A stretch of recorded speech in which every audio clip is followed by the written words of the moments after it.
Sensoscopie, le podcast de l'intelligence sensorielle. Quand on nage avec les requins, mieux vaut ne pas saigner. Des inspirations essentielles pour décoder nos ressentis, comprendre le monde, notre environnement, pour tous ceux qui cultivent l'art de percevoir et bien plus. Restez vivants dans un monde qui peut parfois sembler trop rapide, trop bruyant, trop violent, trop dispersé, insensé. Je suis Emmanuelle Motte, fœtus devenue grand-mère. J'ai souvent mouru et renaquis. J'ai d'abord été costumière pour tisser des fils et des liens avant de franchir la frontière de l'épiderme et découvrir le costume intérieur qui façonne nos rôles. Équipée de 30 ans d'exploration pratique de nos compétences comportementales, ma capacité à interroger le système sensoriel aide tout ce qui bloque dans des situations complexes. Merci d'avoir choisi l'audio pour vous extraire des écrans et favoriser une écoute intime et confidentielle. Bienvenue dans l'épisode 4 de Sensoscopie, avec aujourd'hui Sophie Squazek.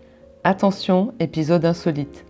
Avant toute chose, je vous recommande, comme un entraînement de diction bien utile pour sculpter vos lèvres, le Sensoscopie de Sophie Squazek à dire 3 fois, pour se muscler le S de sensorialité. Ça commence par soi, Sensoscopie, Sophie, le Sensoscopie de Sophie Squazek. Le Sensoscopie de Sophie Squazek, le Sensoscopie de Sophie Squazek. Bon, le ton est donné, on risque de bien se marrer. Comme nous le disions dans l'épisode 2, l'humour console de jeu. Dans cet épisode, vous allez découvrir la sensorialité de la perfusion, le botox du dos, des clichés cachés, un kiné, des potes, des podcasts pour se forger une destinée. Le cocktail savoureux d'un secret de jouvence quand on vit avec ses vertèbres de 7 ans. Nous parlerons aussi radon et citron, flic et magnétisme, vertu du plantain, mais surtout un œil de photographe bien aiguisé et ça fait vraiment du bien au œil, aux yeux et ailleurs. Un épisode riche en réflexion, mais si, en intuition aussi, des sens en éveil et des petits morceaux de bonheur à savourer avec, comme je vous l'ai annoncé, Tatin, mais qui Alors, je m'appelle Sophie, j'ai 60 ans, je suis prof d'anglais. Depuis 10 ans, je travaille maintenant au CNED, où j'effectue différentes missions. Et je fais aussi beaucoup de photos. Je t'ai demandé d'amener une photo de toi quand tu avais 6, 7, 8 ans et tu m'as amené cette photo. Raconte-moi, t'es où, tu fais quoi? C'est une photo de classe. Enfin, pas de classe, parce que là, c'est... Voilà, mais à l'époque, on faisait et la photo de classe et des petites photos individuelles. Donc, c'est une petite photo individuelle. Donc, d'une petite fille qui a, je sais pas, 6-8 ans, qui est habillée avec un joli chemisier très coloré et avec un pelle colle à tarte. Une jolie coiffure à la Stoney Chardin de l'époque, des taches de rousseur. Et assez dynamique, vive, espiègle, curieuse et heureuse. Est-ce que tu as des souvenirs sensoriels de cette époque? Les odeurs, les couleurs, la sensation des vêtements Alors les vêtements, ce serait effectivement les pulls en laine que tricotait la grand-mère systématiquement pour le cadeau de Noël qui grattait et qui piquait.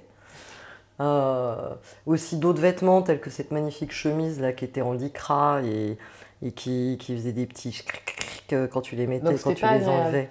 C'était drôle. C'était pas désagréable, c'était drôle. Ça rendait le vêtement vivant, on va dire. Et puis des odeurs, oui, à l'odeur, beaucoup d'odeurs de nature, d'odeurs de bord de mer, d'aller à la pêche avec mon grand-père, d'odeurs de feu de cheminée chez les parents, d'odeurs de bois, de sous-bois, parce que j'allais faire des cabanes régulièrement avec les copains partout dans les sous-bois. Il y avait aussi un terrain dans la ville où habitaient mes parents qui s'appelait le terrain d'aventure. Donc on se retrouvait tous les jeunes. Il y avait une animatrice qui était là et qui était dans une espèce de bois et on était libre de faire absolument ce qu'on voulait. Génial. Donc c'était très libre. Ouais, très libre. On est dans quelle région? On est à Orsay, petite ville de l'Essonne, assez tranquille, qui ressemble un peu à une petite ville de province. même si c'est en région parisienne. Avec la fac d'Orsay, qui était aussi un grand territoire de jeu pour moi et mes amis de l'époque. À jouer aux gendarmes et aux voleurs, on traversait les amphis alors qu'il y avait des étudiants. C'était assez drôle et voilà, et le campus de la fac d'Orsay était un peu notre cours de récré, quoi. Du jeudi après-midi, je sais plus, je crois que c'était le jeudi après-midi quand on n'avait pas école à cette époque-là. Non, voilà, ouais, a priori, moi, plutôt que des bons souvenirs. Quand tu regardes cette photo, cette petite fille, tu la regardes dans les yeux, toute mignonne, avec son petit col pelle à tarte et ses couleurs de l'époque, orange, vert pomme. C'est ça. Ouais, tout un style. C'est ça, le style des années 70. Quand tu la regardes dans les yeux, est-ce qu'elle est fière de ce que tu as fait de toi aujourd'hui? Ah ouais. Elle est très contente. Tu sens qu'elle est toujours à tes côtés? Elle se manifeste comment en toi? Est-ce qu'il y a des moments où tu dis tiens, ça c'est une sensation d'elle? Même si tu mets plus des pulls qui non, grattent. Je ne mets plus des pulls qui grattent et je ne porte plus de lycra. Et puis pas tout à fait ces couleurs-là ou ce style-là non plus, mais je pense que j'ai gardé à la fois quelque chose de l'émerveillement de l'enfant, de la curiosité, de jamais rien prendre pour acquis et d'aller de l'avant. Et c'était une petite fille qui allait de l'avant? Oui, c'est une petite fille assez intrépide. Et besoin de mouvement? Beaucoup. Même avec un corset, après s'être fait opérer du dos, elle faisait du skateboard. T'avais un corset? Ouais. C'est-à-dire? Je me suis fait opérer du dos, donc... À cet âge-là? Un peu plus tard. Mais très peu de temps après, ouais. D'accord, donc aux alentours de 7-8 ans. Ouais.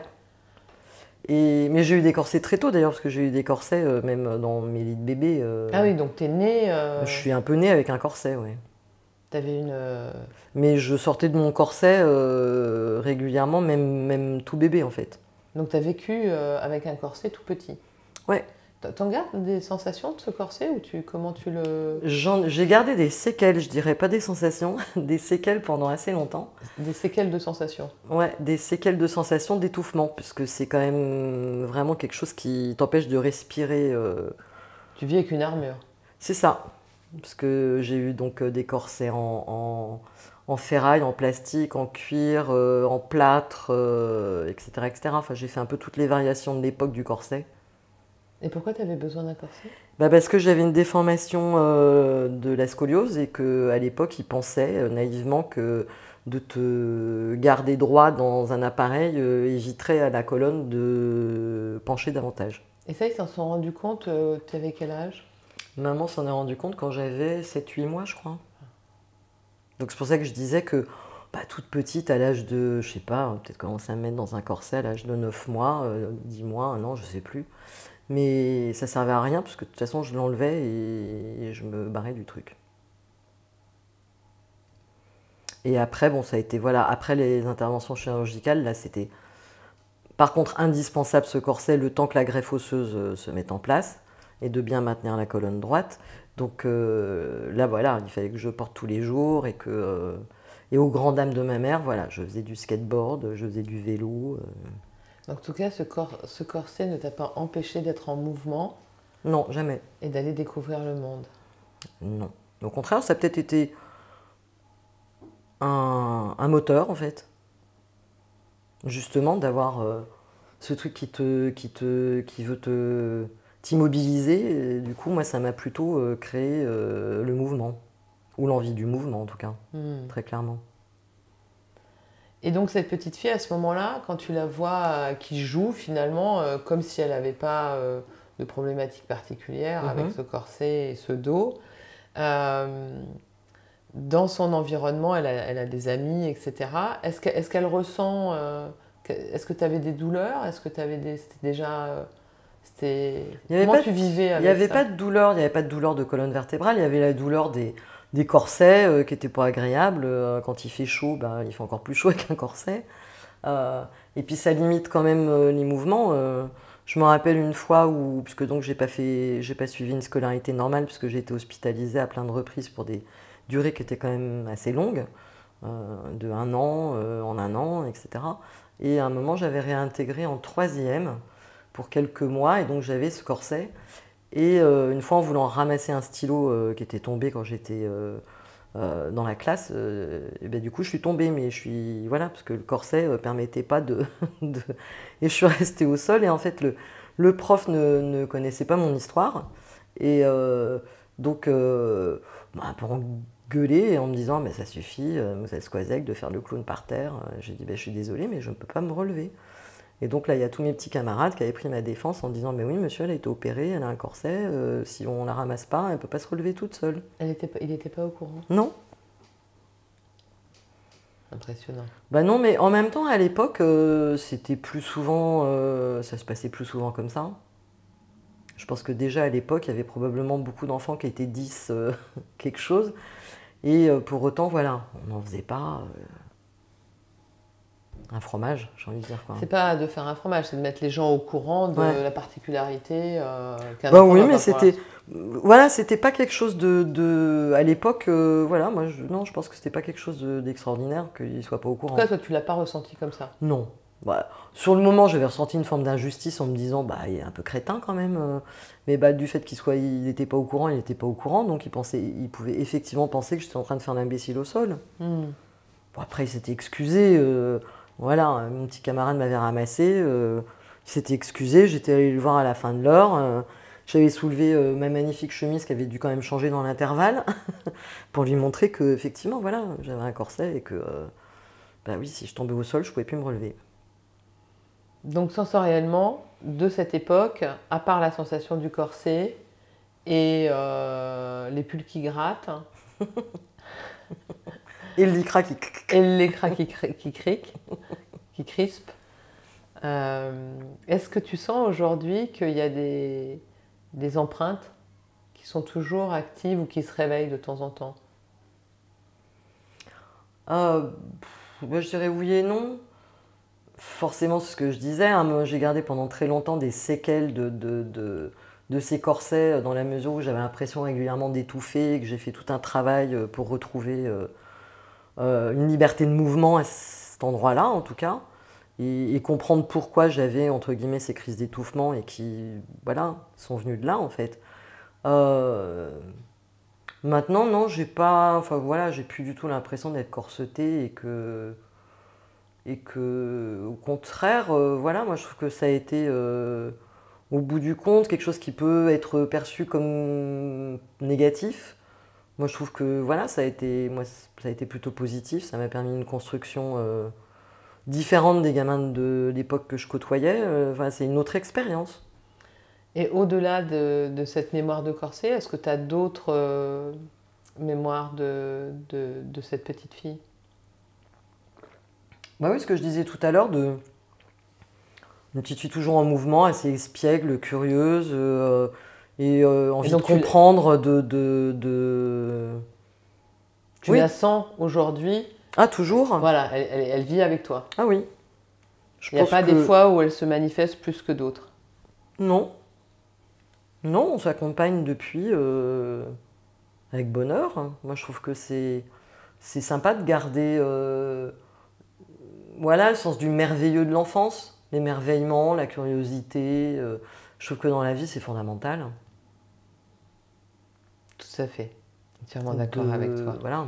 Et as-tu du coup un secret, des routines, un rituel pour la maintenir en émerveillement, en enthousiasme, en curiosité? Non, pas de secret. C'est voilà, à chaque jour suffit sa peine et chaque nouvelle journée est une nouvelle aventure. Tu ne pratiques pas de trucs particuliers pour maintenir cette énergie-là? Ben, si, je continue à pratiquer la curiosité. Non, puis bah, voilà, je marche beaucoup, parce que je trouve que la marche éveille énormément les sens, à tous les niveaux. Que ce soit la vue, l'ouïe, l'odeur. Enfin, je trouve que ouais, une journée sans être allé marcher, c'est un peu une journée Pour rien. pas aussi bonne qu'une autre, on va dire, quoi. Pas, parce que voilà, je trouve que oui, on se sent bien, on sent envie quand on marche et quand on est à l'extérieur comme ça. et qu'il y a toujours plein de choses qui sont interpellantes. Et ça permet aussi de se vider l'esprit. C'est régénérateur en fait. Tout à fait. Donc voilà la marche, le yoga que je pratique aussi régulièrement puisque ça permet justement de...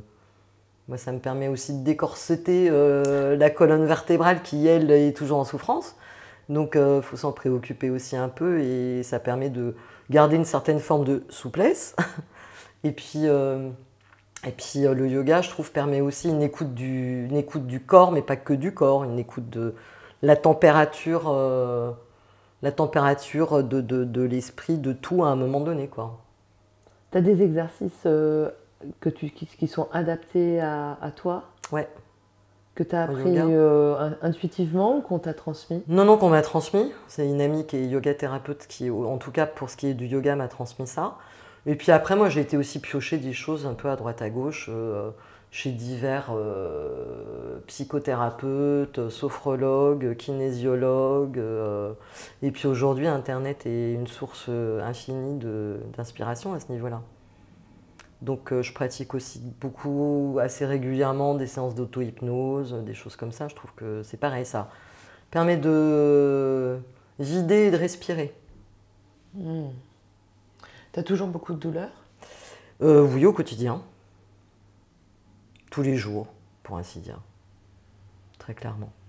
Mais ben voilà, c'est une compagne qui fait partie de la vie. Il y a une acceptation. Oui, tout à fait. C'est pas possible de... Je pense qu'un des secrets premiers de l'antidouleur, c'est de l'accepter. C'est d'en faire plutôt une pote que d'en faire une ennemie. Tant que tu fais une ennemie de cette douleur, tu veux la combattre et tu n'as pas les bonnes armes pour la combattre. Comment on fait pour que la douleur soit ta pote? Eh ben on l'accepte et puis on analyse, on comprend et on trouve des systèmes, des trucs, des astuces pour l'alléger. C'est ce que tu racontais avec l'auto-hypnose ou Ouais, le yoga, etc. Donc tu as mis en place quelque part... Et la marche. Et la marche.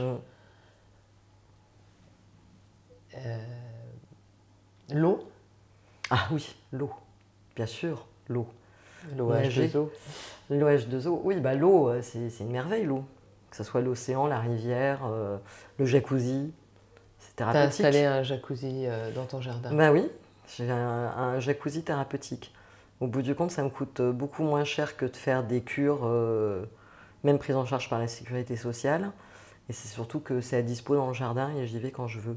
Ton jacuzzi, ton jacuzzi est pris en charge par la sécurité sociale? Non, mon jacuzzi n'est pas pris en charge par la sécurité sociale. Par contre, considérant ma pathologie, j'ai des possibilités de prise en charge de cure. Mais tu ne fais pas?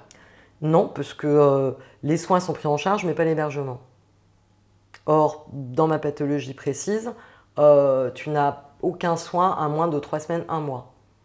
Donc 3 semaines ou 1 mois dans un hôtel à Pétales-les-Bains ou je sais pas où, ça coûte un bras. Surtout à Pétales-les-Bains. Surtout à Pétales-les-Bains, qui est très, très reconnu pour les douleurs de la colonne vertébrale et les rhumatismes.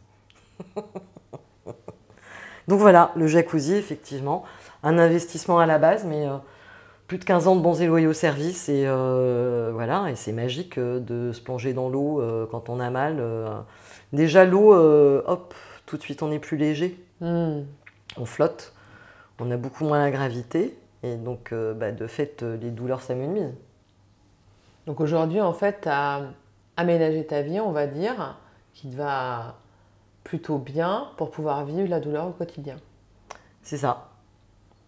Puisqu'il n'y a pas de solution proposée par les instances médicales de façon pérenne, oui, on est bien obligé d'être l'artisan de soi-même pour trouver ces solutions.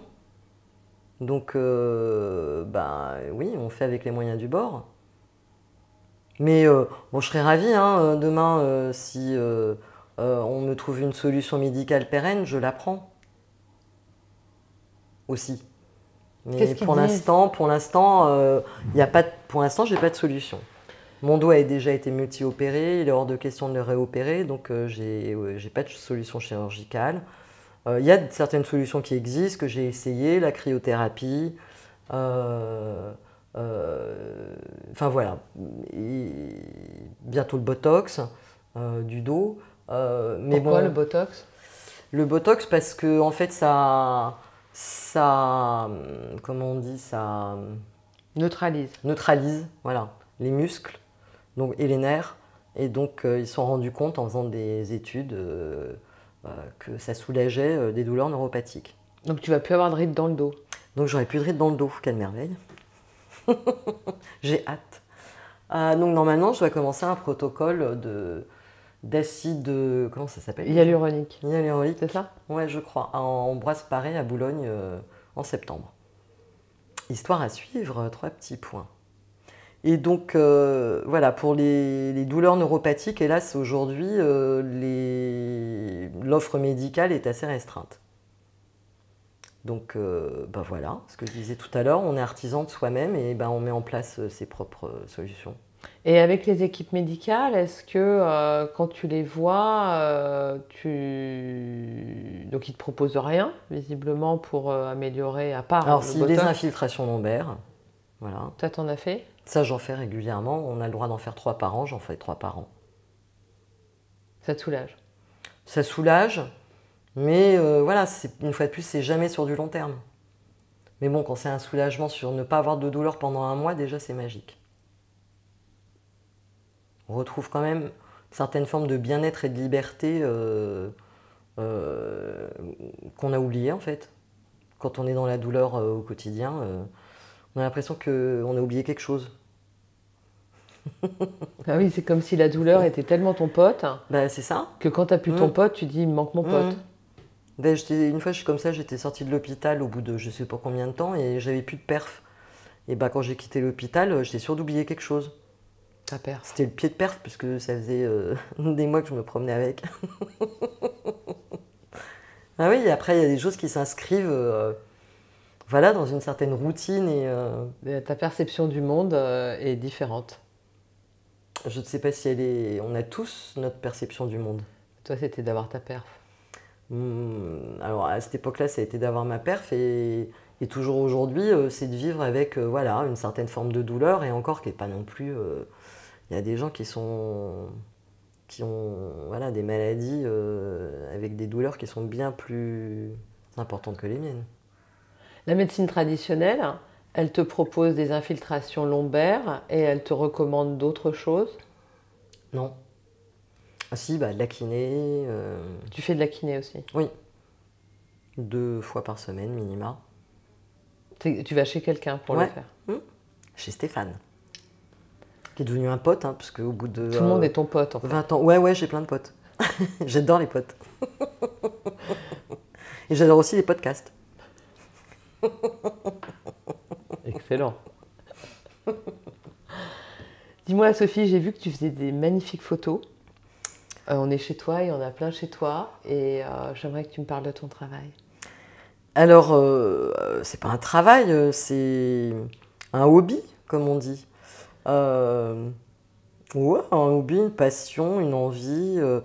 Donc en fait, j'ai toujours été assez artistique, comme on dit, même toute petite. J'aimais beaucoup dessiner, peindre. Enfin, l'art m'a toujours fasciné, quel qu'il soit. Et en fait, il y a, je sais pas, une trentaine d'années, j'ai commencé à peindre beaucoup. Et puis en fait, à un moment, je me suis dit, c'est marrant. Alors plutôt de l'abstrait, hein, moi voilà, ma prédilection c'est plutôt l'abstrait. Et à un moment, je me suis dit, mais c'est incroyable, en fait, dans la nature, il y a déjà des tableaux qui s'offrent à nous, des choses qui sont toutes faites dans des petits détails qu'on ne remarque pas forcément. Et à partir de ce moment-là, voilà, j'ai trouvé ça assez fascinant de trouver toutes ces petites œuvres artistiques, je sais pas, dans un jardin, dans un bois, sur un bout de trottoir, sur des toits. Au Maroc, en Thaïlande, en France, enfin, il y a des petites œuvres d'art urbaines, naturelles, partout. L'art de voir l'art partout. C'est ça, l'art de voir l'art partout. Et de fait, bah, j'ai arrêté de peindre, puisque on est tellement entouré finalement que bah, voilà, maintenant aujourd'hui, comme je suis un peu feignante, je me contente de les photographier. C'est quand même, ça prend beaucoup moins de temps. Et beaucoup moins d'argent aussi. Et, voilà, et je suis fascinée par ça. Ouais. Maintenant, et je pense que j'ai un peu le regard déformé Tu vois plus que ça. souvent. C'est-à-dire qu'il y a des gens, mais en même temps, ça crée aussi des rencontres. Parce que ça m'est arrivé d'être dans des lieux très touristiques. Et du coup, moi, d'être à quatre pattes en train de prendre un truc en photo alors que tout le monde prend Il Duomo de Milan. Tu te prends la bouche d'égout. Et voilà, par exemple. Et là, les gens viennent me voir en me disant, mais vous faites quoi? Je chasse les fourmis. Non, donc j'explique ce que je fais. Donc souvent, les gens après me demandent, donc je leur montre, parce qu'aujourd'hui, moi, je travaille essentiellement, enfin, je travaille, ouais, avec mon appareil, mon smartphone. Et donc, bah, il y a l'instantané aussi, je peux montrer aux gens directement ce que ça donne. Donc, il y a des gens de fait qui sont interpellés, qui s'étaient pas rendus compte de la beauté de la bouche d'égout, de la bouche d'égout d'Il Duomo devant l'Il Duomo à Milan, et qui trouvent ça assez super, quoi, en fait. Donc c'est marrant, ça permet aussi des rencontres. Mais là, je pense que oui, il va falloir que peut-être que je me calme un petit peu, puis que je revoie aussi l'ensemble. Que j'arrête peut-être de m'attacher trop aux détails tout le temps. Pourquoi? Euh, Non, parce que bah, c'est juste dans une forme d'équilibre, de pas être... parce que presque c'est devenu... Enfin, je deviens presque à l'affût d'essayer de trouver le petit truc... Mais en même temps, c'est ta spécialité. Oui, oui, en même temps, bah, j'adore, hein, moi je kiffe, hein, je continue à trouver ça hyper... Enfin voilà, c'est surtout quand tu découvres toutes ces petites beautés cachées, là, moi je trouve ça La fabuleux. Ouais. beauté cachée de Lady Lady.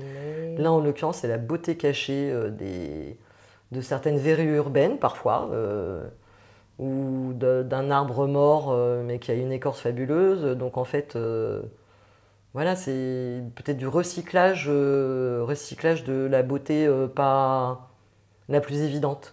Hmm. Enfin La- voilà, c'est d'essayer la- de porter l'attention à des choses auxquelles des gens ne font pas forcément attention. Et tu te souviens de comment c'est venu? Comment ça t'est venu de faire attention Ouais, aux...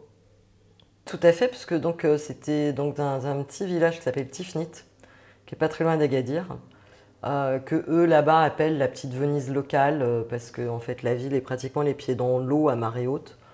Voilà. Et en fait il y avait énormément de, comme hélas encore aujourd'hui beaucoup sur le littoral marocain, de détritus. Beaucoup de plastique, beaucoup de pelures d'orange, enfin, de matière organique à moitié mangée par l'eau. Et donc du coup ça m'a fascinée et je trouvais que ça faisait des tableaux en fait sur cette plage. Donc j'ai commencé comme ça. Hmm. Et au Maroc aussi, puisque voilà, le tas de lacs, tous les murs, les portes, euh, tout est vieux mais retapé. Et je trouvais qu'il y avait vraiment dans ces superpositions de couches, de couleurs, de matières, je trouvais que c'était très graphique. Et donc j'ai commencé comme ça au Maroc, ouais. Qu'est-ce que tu ressens quand tu photographies quelque chose qui te charme l'œil? Bah, du plaisir, du bien-être, du bonheur, c'est des petits morceaux de bonheur, quoi. Hmm. Ça, je trouve que ça file la pêche, ouais, c'est hyper plaisant, très clairement. Tu les montres, tes photos? Oui, alors on a commencé, avec mon ami, on a créé donc un site internet qui s'appelle WhatsArt, photo.com, je crois. Et donc voilà, puisque je commence à accumuler quand même un certain nombre de clichés aujourd'hui, puisque ça fait bien une bonne vingtaine d'années que je m'intéresse à ces petits détails, Et on a fait notre première exposition au mois de juin cette année. Donc nous débutons. Ça te fait Je quoi de... débute dans le... Je sais pas, ça me fait pas grand-chose. Pour l'instant, je me dis que c'est juste une nouvelle aventure. On va voir où ça nous mène. Et si ça plaît, tant mieux. Si ça plaît pas, tant pis. Moi, ça m'empêchera pas de continuer à faire mon petit bonhomme de chemin et à continuer à m'extasier devant les petites choses que la nature et le monde urbain nous offrent. Et puis sinon, je fais Respire Relax, qui m'a été conseillé par une sophrologue que j'avais vue en me disant tu vas voir cette appli, c'est drôlement bien. Le fait est que ouais, t'as ça sur ton téléphone, voilà. Et puis après, je sais pas, moi j'adore aussi regarder des films, écouter de la musique, des séries. Enfin, il y a plein de choses qui ne sont pas forcément thérapeutiques, mais le sont. Les huiles essentielles. Je kiffe les huiles essentielles. Qu'est-ce que tu C'est aimes comme... ma pharmacopée à moi. C'est toi qui t'as été Oui, oui, initiée moi je me suis un peu formée. Voilà. toute seule? Bah oui, parce qu'aujourd'hui, ce que je disais tout à l'heure, Internet est quand même une source fabuleuse d'informations diverses. Tu veux un tuto sur, je sais pas moi, bientôt on sera peut-être chirurgien grâce à des tutos sur Internet. C'est top. Tu auras juste à acheter le bistouri et roule ma poule. Donc voilà, je me fais je me fais mes petites synergies pour le dos, pour quand je me fais piquer par des moustiques ou des autres sales bêtes. Enfin voilà. Donc tu as une kyrielle d'huile essentielle. Exactement. Avec des... J'ai ouais, avec tous mes petits flacons, tout ça, et puis bah ouais, les plantes aussi. Je continue à en découvrir tous les jours là. Quand on était à Guernsey là, avec une amie, je me suis fait piquer par une tique. Non, un taon, pardon. Un taon. Donc moi, je suis allergique, donc ça me fait des trucs comme ça. Elle a ramassé une herbe qui s'appelle du plantain. Ouais. Et voilà, elle me l'a badigeonné. Et bah, je ne savais pas que le plantain avait ses vertus. Donc voilà. Donc on en apprend tous les jours et c'est top. Et en fait, je pense qu'on ne connaît pas encore le quart des possibilités potentiellement que j'ai même peut-être dans mon jardin. Donc c'est pareil, ouais, tout ce qui est herboristerie et tout ça, je trouve ça fascinant. Il faudrait plusieurs vies pour s'initier à tout plein de choses. C'est quoi ta prochaine vie? Ma prochaine vie, c'est quoi? Ma prochaine vie, c'est... Je vais poser ma question autrement. Ok.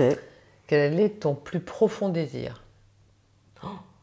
Mon plus profond désir, je sais pas, c'est de pouvoir continuer à vivre tel que je vis aujourd'hui, au bout du compte, d'être... moi, je me sens bien dans mes baskets, je suis contente de ce que je vis et j'ai envie que ça continue le plus longtemps possible. Et qu'est-ce qui pourrait t'empêcher de le réaliser? Bah, pas grand-chose, enfin, a priori rien. Enfin, si, après, les aléas de la vie, je sais pas moi, mauvais moment, mauvais endroit. Le destin. Voilà. Tu crois au destin? Je sais pas. Honnêtement, je sais pas. Je crois que c'est surtout... ça voudrait dire quoi de croire au destin? Ça veut dire qu'en fait, toi, tu ne peux rien faire, tout est déjà écrit. Donc dans ces cas-là, non, je ne crois pas au destin. Je pense qu'on forge soi-même sa destinée. Non, c'est comme tu as dit, on ne sait pas ce qui peut arriver. Oui, puisqu'il y a quand même des choses extérieures à nous.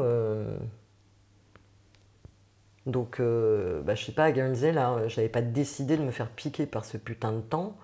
Il m'a quand même piqué. Là, j'étais au mauvais endroit, au mauvais moment, avec ce mauvais temps. Mais là, c'était rien de dramatique. Mais sinon, a priori, non. Moi, je vois pas ce qui pourrait... T'as pas un souhait particulier que tu aimerais voir se réaliser? Un désir que tu n'aurais pas assouvi? Une nouvelle colonne vertébrale?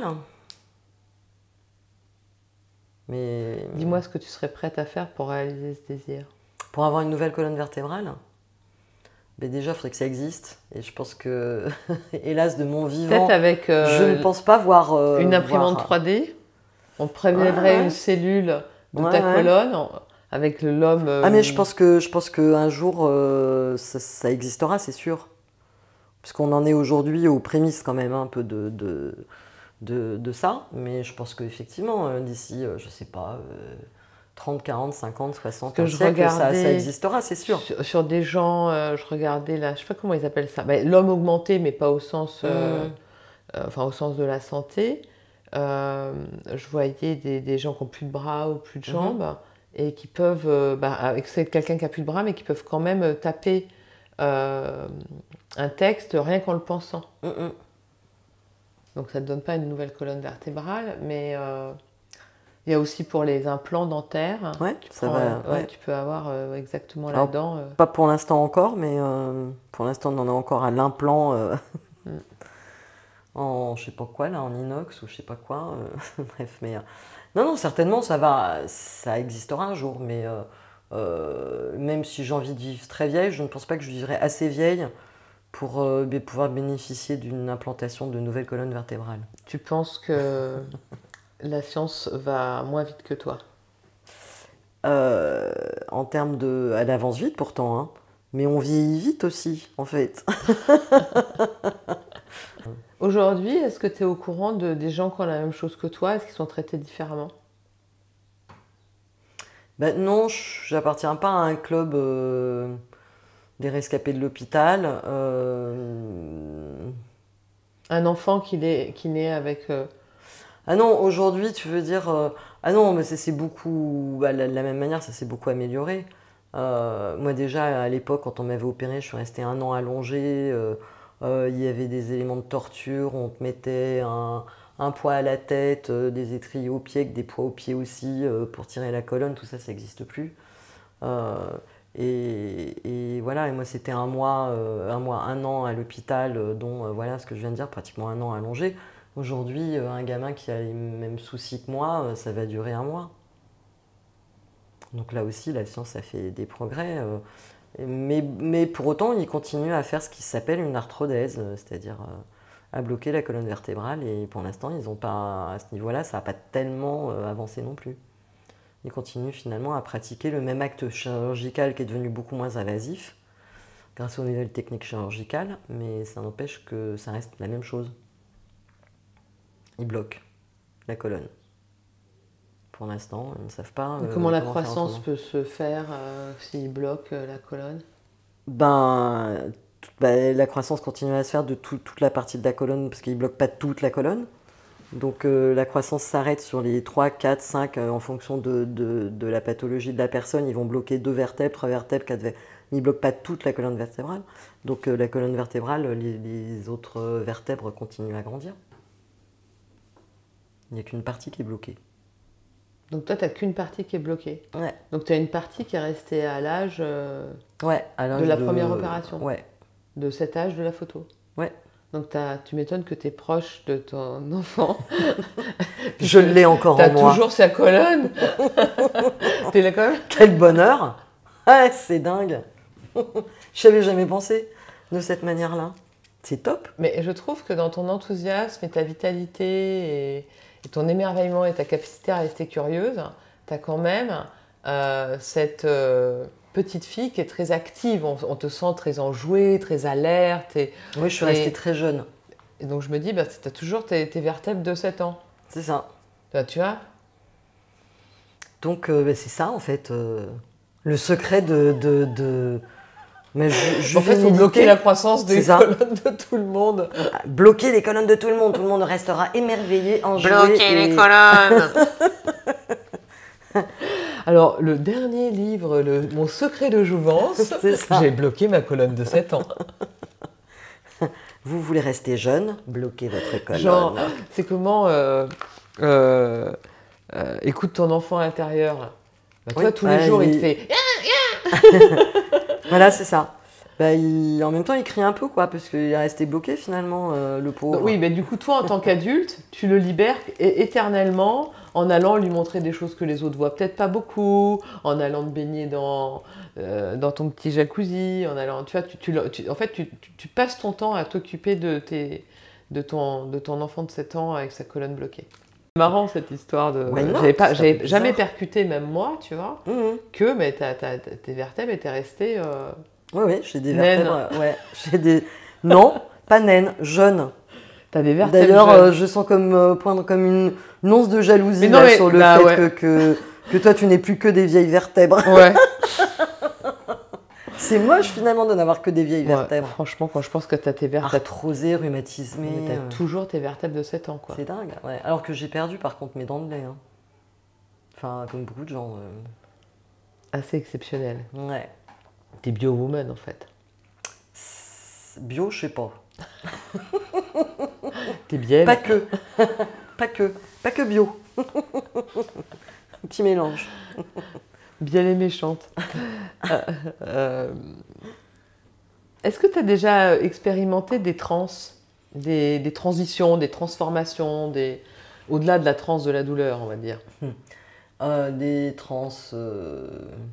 Ouais, j'ai des amis trans.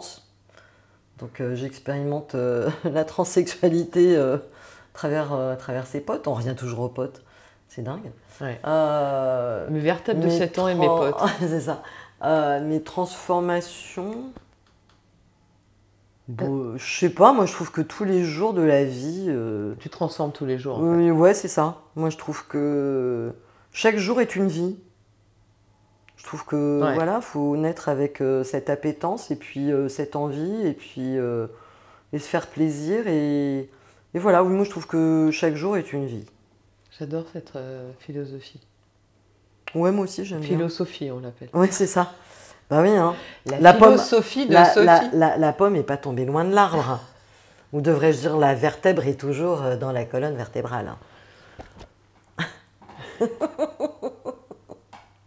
Qu'est-ce qui te met le plus en colère, toi? Une Qu'est-ce qui me met situation. le plus en colère?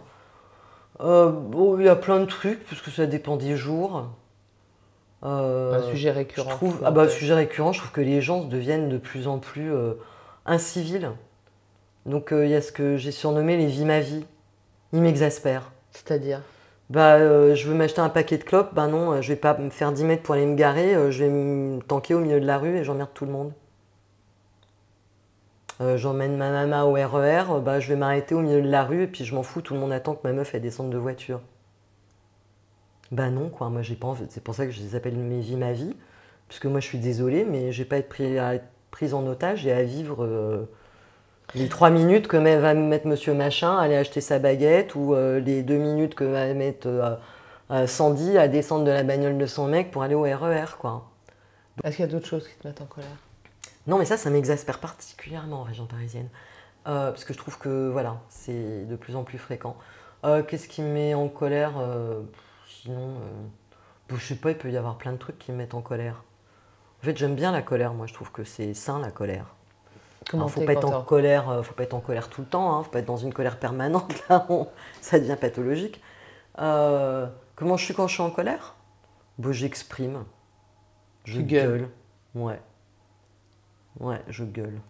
Je ne frappe pas, mais je gueule. Ça te fait du bien. Ah ouais, j'aime bien. Tu t'es déjà engueulé avec des gens? Oh bah oui, forcément.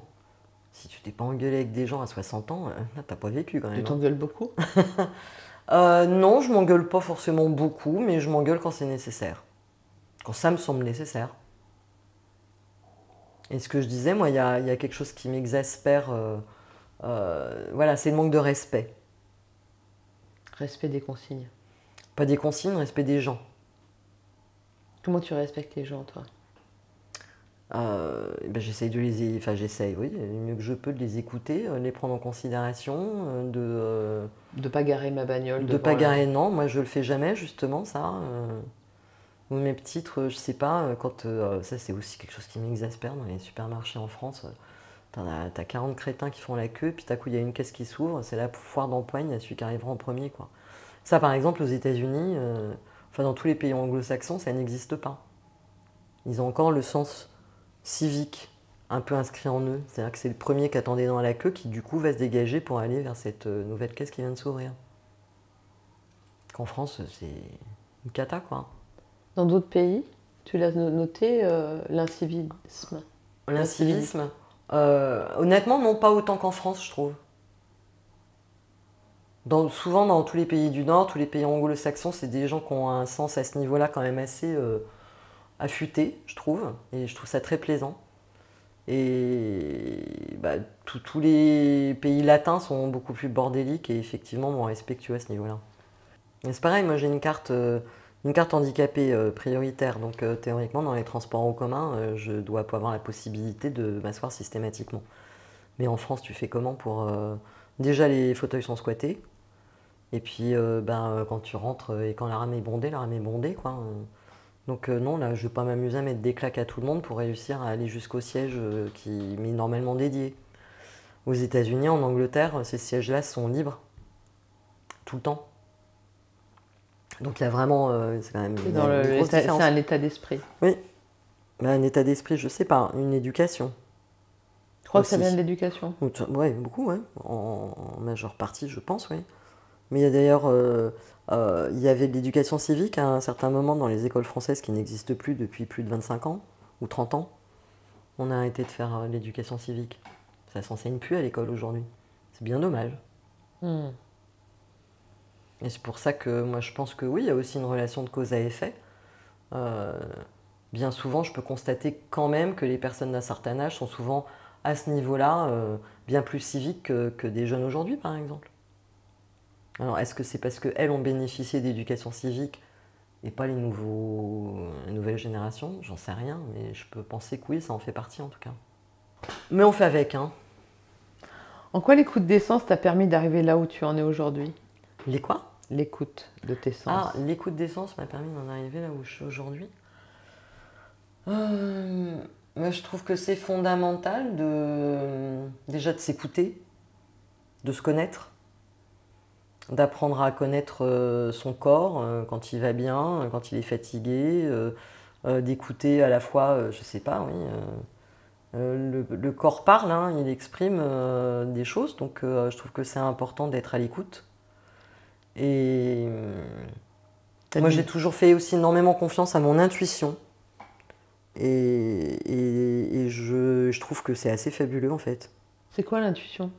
L'intuition, c'est faire des choses un peu à l'instinct, enfin avoir l'intuition que, je sais pas, c'est bête, mais qu'il va plutôt y avoir une place pour se garer à gauche qu'à droite. Ça marche. Et ça marche. Bon, ça c'est un exemple bête, hein, mais oui, ça peut marcher pour plein de choses. D'où ça vient l'intuition à ton avis? De l'écoute, de l'attention. De l'attention. Ouais. Donc ça vient des sens en fait qui Ouais. perçoivent l'environnement. Il faut être attentif, c'est d'être attentif à soi, à son environnement, à ce que son instinct dicte. Donc oui, c'est de l'attention vraiment. Mais pas que à soi, hein, ça peut être voilà, ça peut être l'environnement, ça peut être mais c'est effectivement d'avoir justement les sens en éveil. Et quand on écoute ces sens-là, moi je trouve que souvent, enfin moi c'est ce qui se passe, c'est que moi ça me guide. Et comment tu fais un distinguo entre les sens en éveil et avec la douleur et les autres sens qui vont te permettre d'avoir une attention particulière au monde? Comment ça se distingue dans ton ressenti? Ça se distingue pas, c'est les mêmes. Enfin, moi j'ai l'impression oui, d'utiliser les mêmes sens. Mais du coup, on ne peut pas dire qu'une douleur, elle te permet de percevoir ton environnement de la place disponible à droite plutôt qu'à gauche. Peut-être. C'est-à-dire? Je sais pas, parce que du coup la place disponible à gauche va être plus près que la place disponible à droite. Et donc comme ça, je vais avoir moins mal de me déplacer sur 10 mètres plutôt que sur 550. Ah oui, donc ça peut t'orienter. Oui. Je sais pas. Donc, non, mais c'est ça. Non, mais c'est-à-dire qu'une intuition, elle peut venir de tout un tas de paramètres de perception, y compris la douleur. Ouais. Bah oui. Ça inclut c'est pour ça que je dis oui, c'est un tout. Un pré-programme. C'est un package, quoi. Après, dans ce package, et je pense que tout le monde a ce package, tu décides de développer plus ou moins certains sens. Toi, qu'est-ce que tu as comme sens de particulièrement développé, tu crois? Le sens de l'humour. Le sens commun. Le sens de la civilité. Le sens de la civilité. Oh non, on revient pas là-dessus. Ça va m'agacer. De suivre mon intuition, justement. Je pense qu'il y a beaucoup de gens aujourd'hui, et peut-être plus de gens aujourd'hui qu'à une certaine époque, qui ne suivent plus du tout leur intuition. Ça te donne quoi? Pour des raisons, ça donne que je pense qu'ils peuvent être peut-être un peu plus malheureux, ou que du coup, ils s'engagent dans une voie qui n'est pas la bonne. Ça peut être plein de choses. Et comment on fait pour écouter son intuition? À la manière de Sophie. Et ce que je disais, c'est on s'écoute. Mais comment tu fais? On s'écoute. Dire à quelqu'un, et on écoute son environnement. Et ce que je disais, c'est porter attention à. Parfois, il y a des gens, par exemple, qui vont te dire ah bah oui, hein, ça, j'aurais pas dû le faire, parce qu'il y avait bien une petite voix qui m'a dit à un moment, non, fallait pas que j'aille, je sais pas, je dis n'importe quoi. Enfin, moi, j'ai entendu souvent des gens me dire pourtant, voilà, si je m'étais écoutée. Et tu vois bien que les gens qui s'écoutent trop, ils vont pas faire attention à l'autre qui est derrière et qui a besoin de circuler, alors qu'ils ont écouté leur petite voix qui leur dit tiens, c'est plus près d'aller chercher la baguette. Non, parce que s'écouter, c'est pas s'écouter soi-même. C'est écouter, c'est tout écouter, c'est porter attention à tout. C'est porter attention à soi, mais à soi dans l'environnement. C'est pas juste moi, je suis moi, là, posé dans mon petit truc à moi. Et forcément, Donc c'est une on est ouverture toujours, en fait, c'est une ouverture c'est de l'attention à une globalité, oui. à tout ce que tes sens t'informent. Ouais. Après, si tes sens ne t'informent que de toi-même, je pense qu'il y a peut-être un problème. Et c'est peut-être le cas de ceux qui sont nés Vie ma vie. Justement. Voir les ouvrir un petit peu. Faire développer leur sens. Est-ce que des fois tu as l'impression que tu ressens trop? Oui, moins aujourd'hui, mais oui, plus jeune, oui. Oui, plus jeune, de temps en temps, je pouvais avoir besoin à un moment de fermer les écoutilles, quoi, un peu. J'ai l'impression d'être un peu... c'était trop. Comment t'as fait pour fermer les écoutilles sans re-rentrer dans une carapace? C'est dans ces cas-là, d'avoir une activité qui te concentre sur quelque chose de précis. Ça peut être de lire un livre, ça peut être d'écouter de la musique, quelque chose qui te recentre sur une seule activité. Concentre. Et qui te concentre, ouais, et qui tait un peu le bruit et la fureur environnante. Pour citer du Shakespeare. De bruit et de fureur. Tu m'as pas parlé de ta main gauche. Ah, ma main gauche. Ma main gauche. Mais en fait, c'est marrant, ça aussi, c'est depuis très jeune, j'ai l'intuition d'avoir quelque chose. Quelque chose. D'avoir un pouvoir magique. T'as un pouvoir magique. Voilà. En plus de tes 3 vertèbres de 7 ans. Ouais. Ouais, il y a des gens qui ont la chance de cumuler et d'autres pas. Donc voilà, oui, moi j'avais cette intuition, mais vraiment depuis très très jeune. Alors le fait peut-être d'être né en Bretagne, d'être entouré de guérisseurs, de rebouteux, de Druide. magnétiseurs, de druides et de légendes bretonnes ont peut-être un peu développé mon imagination aussi. Hein, c'est le radon. C'est de la méduse? Non, le radon, tu sais, c'est une espèce de... C'est quoi le radon? C'est un... Oui, mais je vois, c'était juste pour t'embêter, c'était pour faire une blague. Le radon de la méduse. Bon, c'est pas grave. Un élément chimique. C'est un gaz radioactif. Ouais, mais je crois qu'il y a du radon justement dans le granit. C'est un gaz présent dans les sols et la roche autour. Ouais, c'est ça. Je te dis, il y en a dans le granit, je suis sûre. Et donc voilà, ma main gauche. Donc voilà, cette intuition depuis très. Donc tu as du radon dans la main gauche. Longtemps. Alors, je ne sais pas ce que c'est. Et en tout cas, c'était un peu indéfinissable. Mais le fait est que assez jeune, j'avais commencé un peu à essayer des trucs et me rendre compte que ça marchait. À essayer quoi? De faire du magnétisme. D'accord. Et jusqu'au jour où il y a, je sais pas, peut-être une vingtaine d'années maintenant, il y avait un magnétiseur ici, à Savigny-sur-Orge, où j'habite, et il proposait de faire une formation d'une semaine. Donc je me suis inscrite en me disant, tiens, voilà, ça va peut-être... Donc du coup, j'ai appris des choses. Et en fait, le premier cours que faisait ce monsieur, c'était il fallait magnétiser un citron. Bon, c'était pas super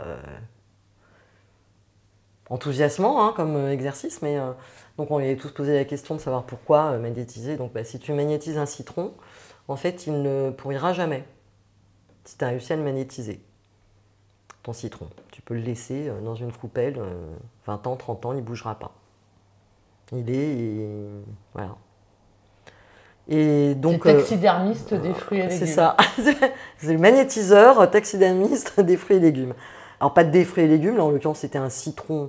Je ne sais pas si tu peux le faire sur une banane. Je n'ai jamais essayé, hein. J'ai arrêté le magnétisme. C'est pratique chez toi, dans ton compotier, plutôt que d'avoir des fruits qui pourrissent, tu magnétises le compotier et paf. Voilà, peut-être, je sais pas, je n'ai pas essayé encore j'ai eu encore plein d'ouvertures hein, possibles à ce niveau-là. Je n'ai pas tout expérimenté, loin de là.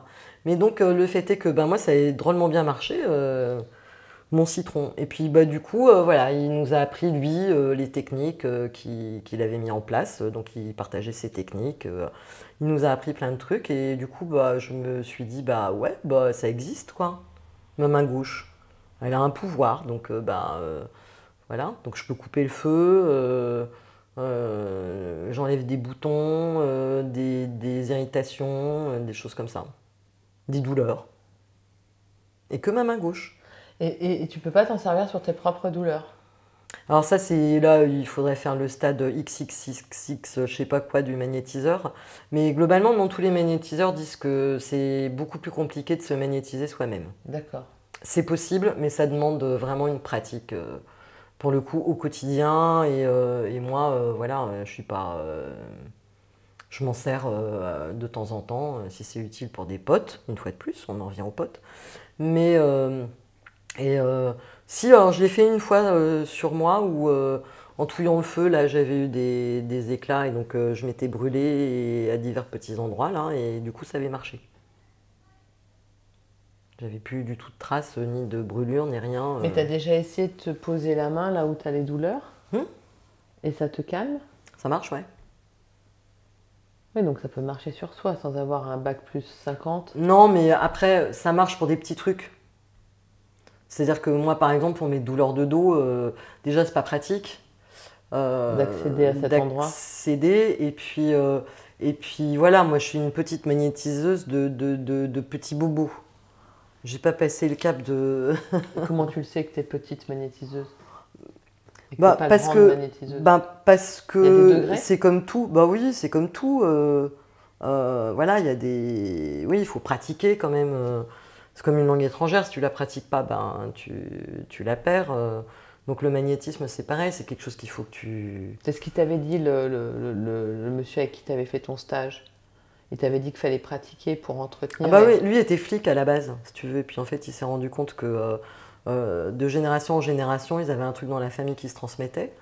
Et puis bah, ça n'avait pas trop été son truc au départ. Et puis finalement, il s'est rendu compte que si, il avait ces mêmes pouvoirs que ses ancêtres. Et puis à un moment, il a décidé de se mettre au service de ce pouvoir. Mais voilà, il a pratiqué. Il a rencontré d'autres magnétiseurs. Enfin, ça s'improvise pas. T'as pas tout d'un coup un pouvoir ad vitam aeternam qui va pouvoir faire des merveilles. C'est comme tout, le piano.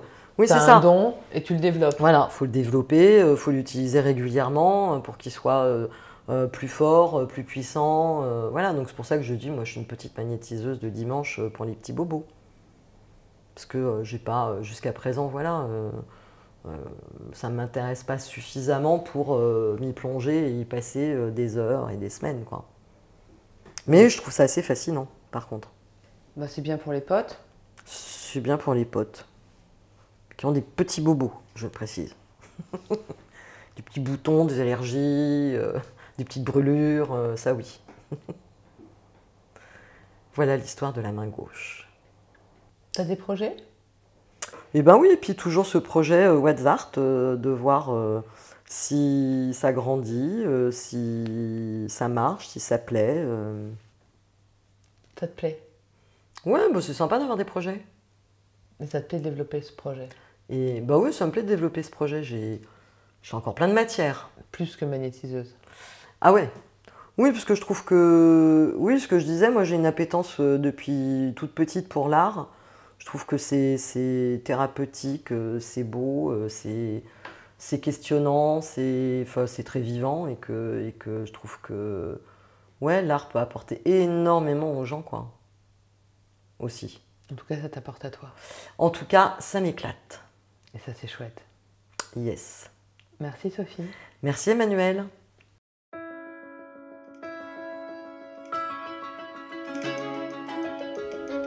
Merci d'avoir écouté cet épisode de Sensoscopie avec Sophie Squazek. Nous espérons que cette conversation vous a inspiré et vous a offert un nouvel éclairage sur la vie avec la douleur et l'art de voir la beauté dans le quotidien.